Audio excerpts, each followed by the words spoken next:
किसी भी शख्स को एजुकेट करने की कोशिश करते हैं और कभी कभी एजुकेशन हार्ड बॉल तरीके से करते हैं। और अगर वो शख्स आपको मेंटोर बना ले आपकी सख्त डिसीजन के बावजूद भी आपको एडमायर कर ले, मैं अपनी लाइफ में समझता हूँ कि इससे बड़ा खुदा ने आपको कोई गिफ्ट नहीं दिया है। ये वो गिफ्ट है कि जिसमें लोग आपकी डायरेक्शन फॉलो करते हैं।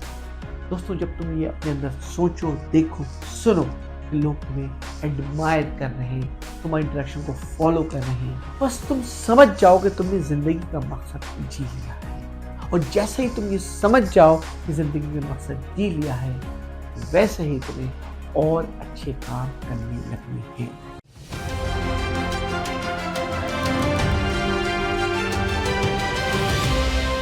आपके सामने एक दफा फिर मंसूर नकवी फ्रॉम यूट्यूब की मदद से तमाम ऑडियंस को बहुत शुक्रिया। मैं कभी कभी ये सोचता हूँ,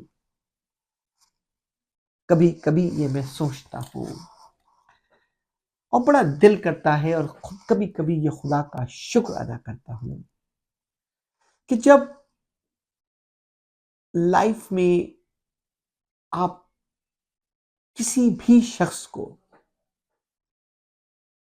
एजुकेट करने की कोशिश करते हैं और कभी कभी एजुकेशन हार्ड बॉल तरीके से करते हैं। और अगर वो शख्स आपको मेंटोर बना ले आपकी सख्त डिसीजन के बावजूद भी और आपको एडमायर कर ले, मैं अपनी लाइफ में समझता हूं कि इससे बड़ा खुदा ने आपको कोई गिफ्ट नहीं दिया है। ये वो गिफ्ट है कि जिसमें लोग आपकी डायरेक्शन फॉलो करते हैं। दोस्तों, जब तुम ये अपने अंदर सोचो, देखो, सुनो कि लोग तुम्हें एडमायर कर रहे हैं, तुम्हारी डायरेक्शन को फॉलो कर रहे हैं, बस तुम समझ जाओ कि तुमने जिंदगी का मकसद जी लिया है।